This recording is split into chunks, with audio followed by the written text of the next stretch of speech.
അമ്മ, ഞാൻ അങ്ങോട്ട് ഇറങ്ങുവാ. 9 മണിക്കെങ്ങാണ്ടാ മുഹൂർത്തം. ഇനി അങ്ങോട്ട് പോയില്ലെങ്കിൽ നേരത്തെ ഇറങ്ങിയില്ലേ ശരിയാവത്തില്ല.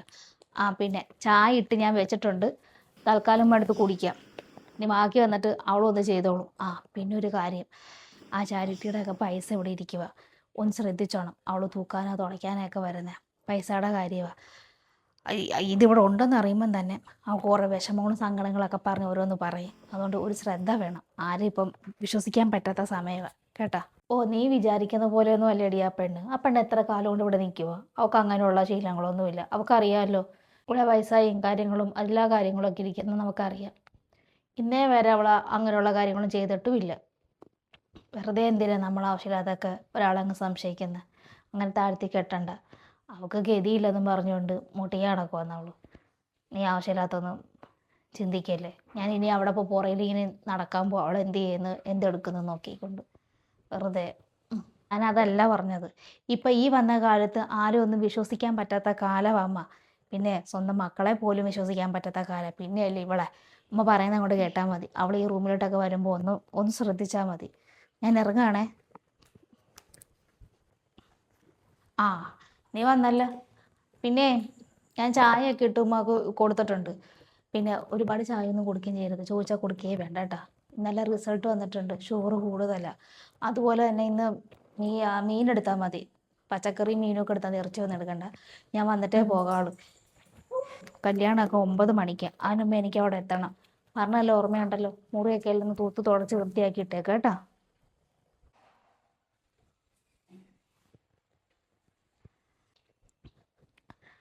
ആ എടി കൊച്ചേ, എനിക്കൊരു ചായ കിട്ടാന്നേ. രാവിലത്തെ ചായ ഉണ്ടല്ലോ, ഒരു സുഖമില്ലായിരുന്നു.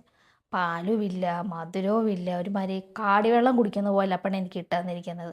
ഒരു സ്ട്രോങ് ഇല്ലായിരുന്നേ. എനിക്ക് നല്ലത് രാവിലെ തന്നെ നല്ല അടിപൊളി ചായ കിട്ടിയില്ലെങ്കിൽ അന്നത്തെ ദിവസം തന്നെ പോക്കാം. ഒരു വാട്ടച്ചായ ഇട്ടുണ്ടെന്നിട്ട് ഇന്നത്തെ ചായ ഏതേ ഉള്ളൂ എന്ന് പറഞ്ഞ് എനിക്കാണെങ്കിൽ ഭയങ്കര ഉറക്ക ക്ഷീണമൊക്കെ വരുന്നു. നീ ഒരു ഗ്ലാസ് ചായ കിട്ടതാടി മോളെ എനിക്ക്. വേണ്ട, ഇത്ത പ്രത്യേകം പറഞ്ഞിട്ടുണ്ട് ഉമ്മക്ക് ചായ ഇട്ട് കൊടുക്കരുത്. ഇനി ഞാൻ ചായ ഇട്ട് തന്നാൽ തനിക്ക് എന്തെങ്കിലും കുഴപ്പം വന്നാൽ എനിക്ക് വയ്യ ആരോട് സമാധാനം എന്ന് പറയാൻ. തവണങ്ങാണം പോയിരുന്നേ. ഞാൻ എൻ്റെ ഈ ജോലിയൊന്നും നോക്കട്ടെ. ഞാൻ ഒന്ന് നിനക്കും എൻ്റെ അവസ്ഥ പറഞ്ഞാൽ മനസ്സിലാവില്ല അല്ലേ? നിങ്ങൾക്കൊന്നും അറിയത്തില്ലെന്നേ. ഒരു ചായ കുടിക്കാൻ നിൻ്റെ വെപ്രാളവും സംഭ്രമമൊക്കെ. പെട്ടെന്ന് അങ്ങോട്ട് ചായ കുടിയൊക്കെ നിർത്താൻ പറഞ്ഞാൽ അത് നടക്കുന്ന കാര്യം തന്നെയാണോ? എനിക്കാരും ചായ ഒന്നും ഇട്ട് തരണ്ട. ആർക്കും എന്നോട് സ്നേഹവും ഇല്ല. ആ അത് ഇത്ത തന്നെ പറയണം കേട്ടോ. അവർക്ക് സ്നേഹമില്ലെന്ന്. അവർക്ക് സ്നേഹമുള്ളത് കൊണ്ട് തന്നെ അവരിങ്ങനെയൊക്കെ പറയുന്നത്. അല്ലെങ്കിൽ ഇത്ത എന്ത് കഴിച്ചാൽ എന്താ, എന്ത് കുടിച്ചാൽ എന്താ, അവർക്ക് പ്രശ്നമൊന്നും ഇല്ലല്ലോ. ഓരോ സ്ഥലത്താണെങ്കിലും ഉണ്ടല്ലോ, തള്ളയും തന്തയും വേണ്ടാന്ന് പറഞ്ഞ് കൊണ്ട് കളയുക. അവരുടെയൊക്കെ ഒരു കാര്യം നോക്കിയാൽ ഇത്ത ഭാഗ്യവതിയാണ് ഇത്ത. അതുകൊണ്ടേ അവന് പറയുന്നത് ഇത്ത കൊണ്ട് കേട്ടച്ചാൽ മതി. ചായ കുടിക്കരുത് പറഞ്ഞാൽ ചായ കുടിക്കരുത്. ഇത്തവിടെ എല്ലാ കാര്യങ്ങളും നല്ല ശ്രദ്ധിച്ച് തന്നെ നോക്കുന്നത്. പ്രത്യേകം പ്രത്യേകം പറഞ്ഞിട്ടാണ് പോയിരിക്കുന്നത്. ഇത്തവിടെ പോയിരി, ചെല്ല്. എനിക്ക് ചായ ഒന്നും വേണ്ട.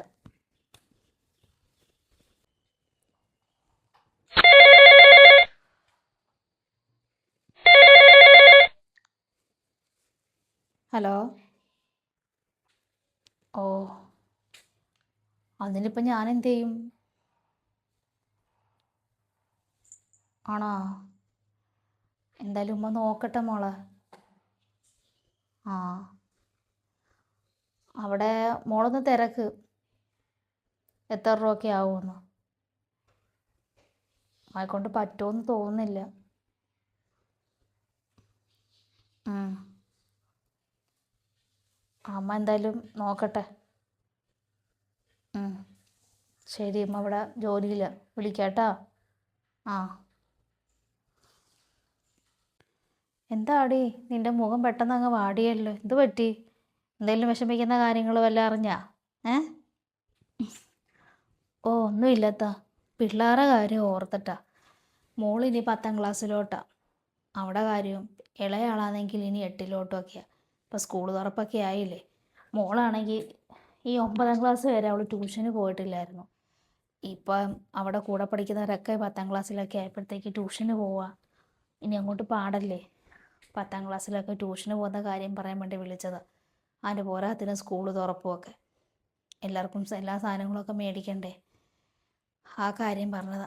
ഈ ട്യൂഷനൊക്കെ വിടാൻ വേണ്ടി വെച്ചാൽ അതിനുള്ള വരുമാനമൊന്നും എനിക്കില്ല.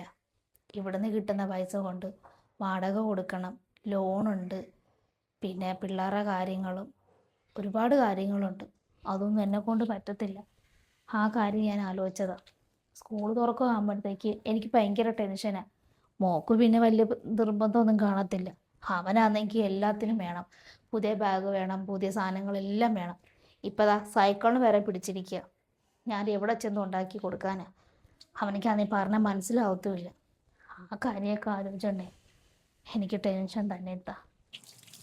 നമ്മുടെ വിഷമങ്ങളൊന്നും ഇട്ടാ ഒരിക്കലും മാറാൻ പോകുന്നില്ല. നമ്മൾ ജനിച്ചത് തന്നെ ഇങ്ങനെയുള്ള വിഷമങ്ങളൊക്കെ അനുഭവിക്കാനിട്ടാ. ഈ ജന്മത്തൊന്നും എൻ്റെ സങ്കടങ്ങളൊന്നും മാറാൻ പോകുന്നില്ല. എൻ്റെ വീതി എൻ്റെ മക്കൾക്ക് വരരുതെന്ന് അത്രേ ഉള്ളൂ. ആ വെറുതെ എൻ്റെ വിഷമം പറഞ്ഞ് ഇത്തായും കൂടെ എന്തിനാ? ഇത്തേക്ക് ചോറ് വിളമ്പണ്ടേ? കറക്റ്റായിട്ട് ഗുളിയും മരുന്നൊക്കെ കഴിക്കാനുള്ളതല്ലേ? ഇത്തവിടെ പോയിട്ട് ചോറ് വിളമ്പിക്കൊണ്ട് വരാം.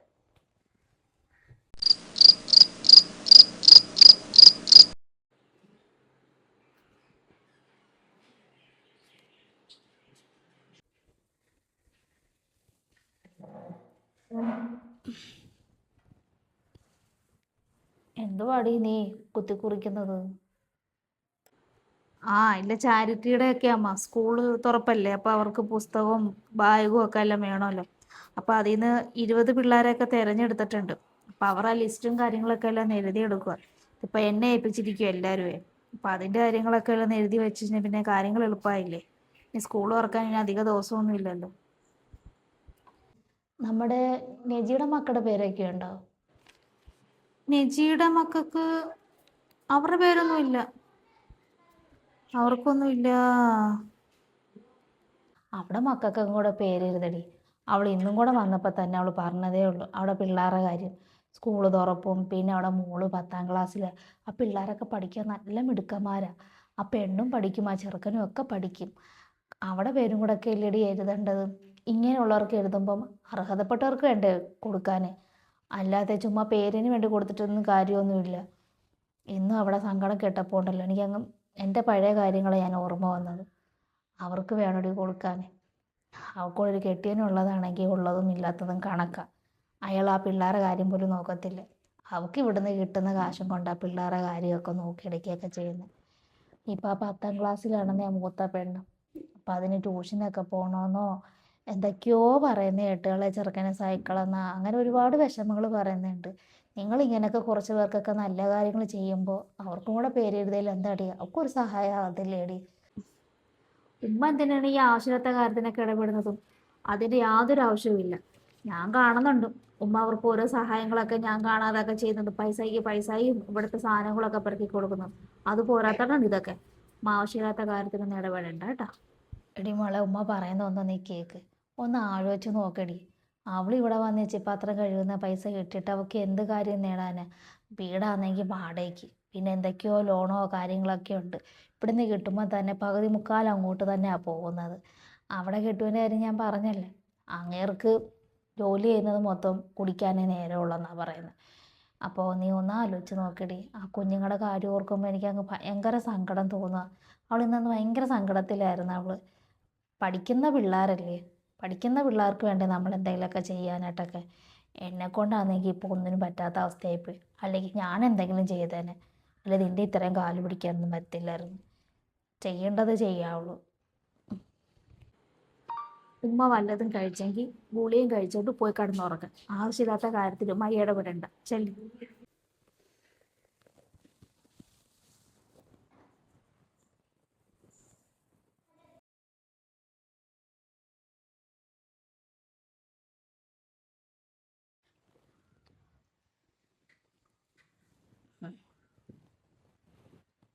ആഹാ, ഇതെന്താണ് ഒരു അനക്കമില്ലാതൊക്കെ നിൽക്കുന്നത്?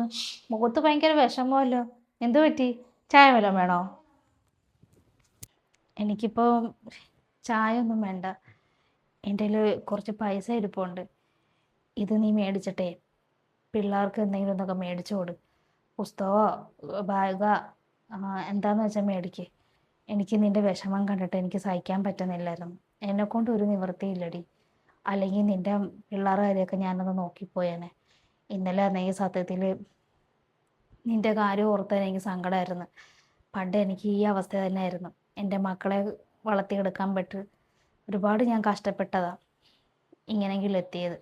അതുകൊണ്ട് എനിക്ക് നിന്റെ വിഷമങ്ങളൊക്കെ കാണുമ്പോൾ എനിക്ക് എൻ്റെ കാര്യം ഓർമ്മ വരുന്നത്. അതുകൊണ്ട് ഈ ഉള്ള പൈസയ്ക്ക് നിന്റെ പിള്ളേർക്ക് എന്താ വെച്ചാൽ ഇത് തിരിച്ചൊന്നും തരണ്ട. ഇത് ഞാൻ നിനക്ക് തരുന്നതാ. എൻ്റെ കൊച്ചുമക്കൾക്ക് കൊടുക്കുന്ന പോലെ തന്നെയുള്ളൂ ഇത്. അത് വേണ്ടമ്മ. ഇപ്പം എനിക്ക് പിള്ളേരുടെ കാര്യത്തിൽ എനിക്കിപ്പോൾ ഒരു വിഷമവും ഇല്ല. എൻ്റെ സങ്കടങ്ങളൊക്കെ എല്ലാം മാറിയിട്ടുണ്ട്. ആ കാര്യത്തിൽ ഇപ്പം എനിക്കൊരു സമാധാനമായി. ഇനി എനിക്ക് അതിനെ ഓർത്ത് ഒരു ടെൻഷനും ഇല്ല എനിക്ക്. അതുകൊണ്ട് ഇപ്പം എനിക്ക് വേണ്ട ഈ പൈസ. പലവട്ടം എന്നെ എനിക്ക് തന്ന് സഹായിച്ചിട്ടുണ്ട്. ഇപ്പം അതിൻ്റെ ആവശ്യമില്ല. ഉമ്മ അടുത്ത് പറഞ്ഞില്ലേ ഇപ്പം ഇന്നലെ രാത്രി എന്നെ വിളിച്ചിട്ടുണ്ടായിരുന്നു. പിള്ളേരുടെ കാര്യമൊക്കെ ചോദിച്ചാണ് അത് എന്നെ വിളിച്ചത്. എന്നിട്ട് പറഞ്ഞ് പിള്ളേരുടെ കാര്യത്തിൽ ഇനി നീ വിഷമിക്കണ്ട, അവരുടെ പഠിത്തവും ചിലവും കാര്യങ്ങളൊക്കെ നോക്കിക്കോളാം, അവർക്ക് സ്കൂളിലെ ആവശ്യങ്ങളും പിന്നെ മിന്നുമോടെ പഠിത്തങ്ങളും ട്യൂഷന് വിടുന്ന കാര്യങ്ങളൊക്കെ നോക്കിക്കോളാം എന്ന് പറഞ്ഞു. അവർക്ക് വേണ്ടിയിട്ട് ഇനി നീ 10 രൂപ പോലും ചിലവാക്കണ്ടെന്നും പറഞ്ഞിട്ടുണ്ട്. കാര്യങ്ങളെല്ലാം ഏറ്റെടുത്തെന്ന് പറഞ്ഞ് 2 പേരെ പഠിപ്പിക്കാൻ എന്ന് പറഞ്ഞിട്ടുണ്ട്. അത് കേട്ടപ്പോഴെനിക്കൊരു സമാധാനമായത്. അവരെങ്കിലും പഠിച്ചൊന്ന് രക്ഷപ്പെടട്ടെ. അല്ലാതെ എനിക്ക് ഇവിടുന്ന് കിട്ടുന്ന പൈസ കൊണ്ടൊന്നും ഒന്നിനും തികയത്തില്ല. ഇന്നലെ ഇത് പറഞ്ഞപ്പോഴത്തേക്ക് എനിക്ക് ഭയങ്കര സന്തോഷമായി. പിന്നെ ഏതാണ്ട് ചാരിറ്റിയുടെ ഏതാണ്ട് ചെയ്യുന്നില്ലേ, അതിനകത്ത് നിന്നെ ഉൾപ്പെടുത്തിയിട്ടില്ല. കാരണം നിന്നെ അങ്ങനെയൊന്നും അല്ലല്ലോ ഞാൻ കണ്ടിട്ടുള്ളൂ. അതിൻ്റെ ഒരു കൂടപ്പുറപ്പായിട്ട് ആളൊക്കെ അതൊക്കെ കേട്ടപ്പോൾ ഭയങ്കര സന്തോഷമായി. ഇതിപ്പോൾ 10 ബുക്കും ബാഗും ഒക്കെ കൊടുത്താൽ അത് അവിടെ തന്നെ തീർന്നില്ലേ. ഇതിപ്പോൾ അങ്ങനെയല്ലല്ലോ. അവരുടെ ഫുള്ളും പഠിത്തമൊക്കെ നോക്കിക്കോളാം എന്നാണ് പറഞ്ഞിരിക്കുന്നത്. അതിലും വലിയ സന്തോഷം എനിക്ക് വേറെ ഉണ്ടാവുമ്മ. ഇത്ര എനിക്ക് ഭയങ്കര സന്തോഷം. ഇനി പിള്ളേരുടെ കാര്യത്തിൽ ഇനി ഞാൻ ടെൻഷൻ അടിക്കണ്ടല്ലോ. ഇനി അവരുടെ ജോലി പഠിക്കാമെന്ന് മാത്രമേ ഉള്ളൂ. അവർക്കും ഭയങ്കര സന്തോഷമായിട്ട് ഇരിക്കുകയാണേ. അപ്പോൾ ഇന്ന് പിള്ളേർക്കുള്ള സാധനങ്ങളൊക്കെ ഒന്ന് മേടിച്ചോണ്ട് വരാമെന്ന് പറഞ്ഞിട്ടുണ്ട് ഇപ്പം എനിക്ക് സന്തോഷമായി. ഇനി എനിക്കൊരു ചായ ആവാം.